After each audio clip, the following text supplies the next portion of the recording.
wararka halkani waa bandhiga TV ku soo dhawaada wararkii ugu dambeeyay ee Soomaaliya qodobada aad ku daawan doontaan waxaa ka mid ah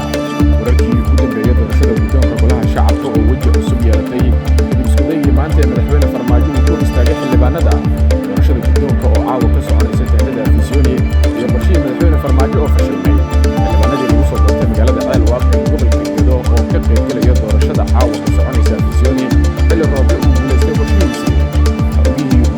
qaabkii maanta loo celiyay xildhibaanada golaha shacabka ee baarlamaanka Soomaaliya waxaa kala qabsaday xubnaha mucaaradka iyo ciidamo taageersanaa madaxweyne Farmaajo qodobada kale waxaa ka mid ah ra'iisul wasaare Roble midowga musharaxiinta iyo madaxweynaha Puntland oo kulan xasaasi ah la qaatay taliyaha ciidanka booliiska Xijaar oo ogolaaday inay dhacdo doorashada xilli uusan arrintaasi ku qancin madaxweyne Farmaajo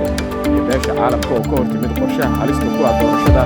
ee uu wado madaxweyne Farmaajo kadib qoraal kulul oo ay ka soo saartay qisadii maanta ka dhacday teendhada Afisyooni qodobadaas ayaad ku daawan doontaan wararka ee bandhiga TV haddii aad idinku cusubtiin ugu soo biira siina sheergareeya wararka ku soo dhawaada qodobadaas oo faahfaahsan aynu ku bilownee waxaa magaalada Muqdisho ee caasimadda Soomaaliya caawa ka soconaysa doorashada guddoonka golaha shacabka ee baarlamaanka federaalka ah ee Soomaaliya si gaar ah doorashada waxay uga soconaysaa xarunta xalane teendho markaasi ku taalo Afisyooni la yiraahdo doorashada guddoonka ayaa waxaa qorsho ahaa in maanta ay ka dhacdo isla halkaasi balse waxaa la sheegay in uu isoristaag ku sameeyay madaxweynaha madaxweynaha dhamaaday Maxamed Cabdullaahi Farmaajo kaasi oo diidanaa in la qabto doorashada guddoonka golaha shacabka ee baarlamaanka federaalka ah ee Soomaaliya arrimo la yaab leh oo markaasi aad u cusbaa ayaana maanta ka dhacay teendhada Afisyooni ciidamo aad u fara badnaa oo taageersan madaxweyne Farmaajo ayaana isoristaag ku sameeyay xildhibaanada qaar ee doonayay in ay maantadii hore gaaraan teendhada Afisyooni si kastaba caawa ayaa markaasi la gudagalay doorashada guddoonka golaha shacabka kadib markii la isku soo aruuriyay xildhibaanada golaha shacabka oo ku kala irdhaysnaa ama ku kala firirsanaa markaasi daafaha teendhada Afisyooni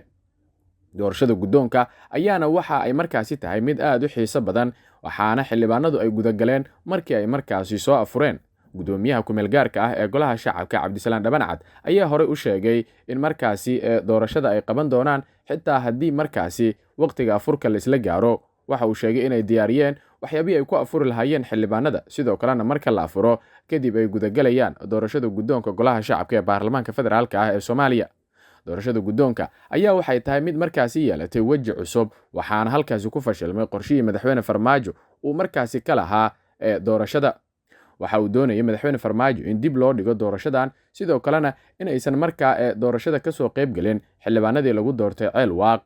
wararkii ugu dambeeyay waxay sheegayaan in markaasi teendhada Afisyooni ay soo gaareen xildhibaanadii ugu badnaa ee laga soo doortay magaalada Ceelwaaq ee gobolka Gedo waxaana halkaasi ka soo muuqanayay oo xitaa warbaahinta la hadlay xubnaha halkaasi lagu soo doortay oo wasiirada markaa xukuumadda ay qayb ka yihiin waxaana arrintan ay dhabarjab weyn ku tahay qorshihii ay si wada jirka ah u diyaariyeen kooxda madaxweyne Farmaajo ra'iisul wasaare Roble ayaa u muuqda in markaasi ay guuleysatay markaa siyaasadiisii ku saabsanayd doorashada guddoonka golaha shacabka dad badan ayaa maanta markay arkeen sida ay wax u dhaceen iyo sida ay wax u socdeen waxay aaminsanaayeen inaysan dhici karin doorashada guddoonka golaha shacabka balse gudoomiyaha ku meel gaarka ah ee doorashada gudoomiyaha guddiga doorashada golaha shacabka iyo sidoo kale guddiga doorashooyinka heer federaal iyo ra'iisul wasaare Roble oo iskaashanaya iyo xubno kale oo mucaarad ah ayaa ku adkaystay in doorashada la qabto waxaana sidoo kale hadda jirta in xubno badan oo taageersan madaxweyne Farmaajo ay aad uga xumaadeen waxyaabihii markaasi maanta lagula kacay kadib markii xildhibaanada bahdil weyn loo geystay isla markaana la tubay iyaga oo waliba sooman markaa irdaha laga galo teendhada Afisyooni iyadoo halkaasina ay ku celinayeen ciidamo markaasi daacad u ah madaxweyne Farmaajo oo si gaar ah uga amar qaadanaya taliyaha booliiska Soomaaliya ee Xijaar taliyaha Xijaar ayaa markaasi aad loo dhaliilayay iyadoo oo lagu haysto isku dayada guracan ee uu markaasi ku kacayo haddaba haddii aynu soo koobno qaababkii markaasi maanta xildhibaanada golaha shacabka ee baarlamaanka federaalka ah ee Soomaaliya loo celiyay oo markaasi dadka intooda badan ay la socdeen waxaa jiray xildhibaano markaasi siyaasiyiin ah oo mucaarad ah inay markaasi gorodda isla galeen markaa ciidamadii taageersanaa madaxweyne Farmaajo xildhibaanada ayaa waxay ahaayeen qaarkood kuwo markaasi aad u dagaalamayay. xubnaha dagaalamaya ayaa waxaa markaasi ku jiray xildhibaano fara badan oo markaasi ka mid ah kuwa mucaaradka, xildhibaan Mahad Salaad, xildhibaan markaasi Jacfar iyo sidoo kale xildhibaano kale oo Saabir Shooriye iyo xildhibaan Beene ay qayb ka yihiin oo dhammaantood mucaarad ah ayaa markaasi si xooga iyagu kusoo dhaafay meelihii ay ku sugnaayeen ciidamadii taageersanaa madaxweyne Farmaajo ee doonayay inay markaasi halkaasi ka hor istaagaan. xitaa Mahad Salaad iyo xildhibaanada kale waxa ay xoog ku soo geliyeen teendhada Afisiyoni kooxdii markaasi wariyaasha iyagu doonayay inay tabiyaan doorashada, waxaana ugu dambeyntii dhacday in markaasi xildhibaanada ay soo galaan. haddaba intaasi kadib maxaa dhacay? ra-iisul wasaaraha Soomaaliya, midowga murashaxiinta xubno badan oo ka tirsan iyo madaxweynaha Puntland Saciid Cabdulaahi Dane ayaa kulan xasaasi arrintan ka yeeshay. waxa ayna u tageen taliyaha booliiska Xijaar iyaga oo kala hadlay arrintan. ugu dambeyntiina Xijaar ayaa ogolaaday in doorashada ay dhacdo weliba xilli dambe. kulankan oo ahaa mid looga hadlayay amniga doorashada ayaa waxa uu ka dhacay saldhigga booliiska aeroboortka Aadan Cadde ee magaalada Muqdisho. kulanka waxaa hogaaminayay ra-iisul wasaaraha Soomaaliya Maxamed Xuseen Roble oo isagu dalka dib ugu soo laabtay, waxaana ka qayb galay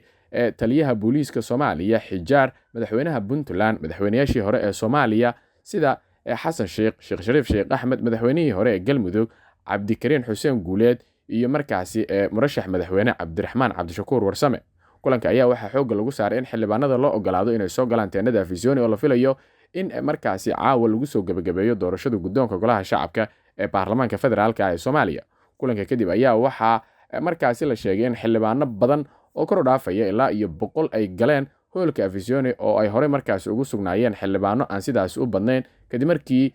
taliska booliiska laga dhaadhiciyay arrintaasi. ciidamo ka tirsan kuwa booliiska ayaa iyagu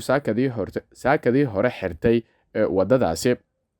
balse wararka kale aynu helayno ayaa waxay sheegayaan in madaxweyne Farmaajo uusan marnaba raalli ka ahayn in markaa caawa doorasho ay dhacdo, waxaana uu taliye Xijaar kala hadlay sida uu ku ogolaaday in xildhibaanada la fasaxo, sidoo kalena xildhibaano ka tirsan Ceel Waaq ay markaasi galaan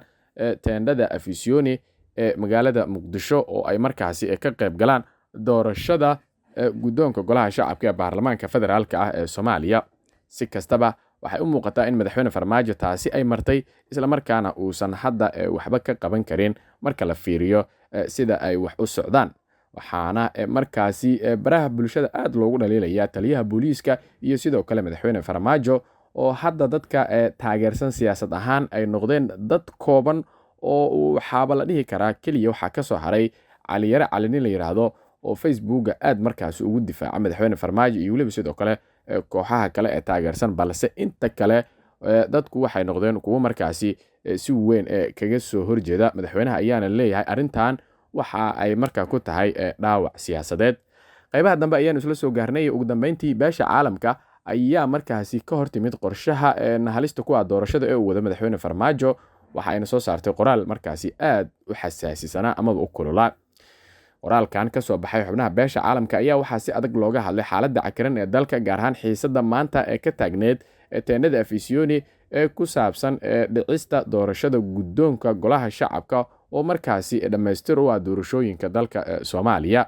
qoraalkan ayaa beesha caalamka waxay ku sheegtay in madaxda Soomaaliyeed ee ishaya looga baahan yahay inay si nabdoon u soo gabagabeeyaan doorashooyinka, iyadoo ay doorashooyinka guddoomiyaasha iyo ku-xigeenada baarlamaanka ay dhacayaan toddobaadkan. ayaa saaxiibada Soomaaliya ee caalamka waxa ay markaasi boorinayaan in geedi socodka markaasi lagu soo gabagabeeyo si nabdoon, ayaa lagu yiri warka ka soo baxay beesha caalamka. beesha caalamka ayaa sidoo kale ugu baaqday hogaamiyaasha siyaasadda inay isxakameeyaan, isla markaana khilaafaadka ku xaliyaan wada hadal iyo markaasi isu tanaasul. warar hoose ayaa waxay sheegayaan in beesha caalamka ay aad uga xun tahay waxyaabaha ay ku kacayaan ciidamada booliiska ee markaa ka amar qaadanaya madaxweyne Farmaajo. arrintan oo markaasi la leeyahay madaxweynuhu waxa ay sii yareyn kartaa kalsoonidii ay ku qabeen beesha caalamka.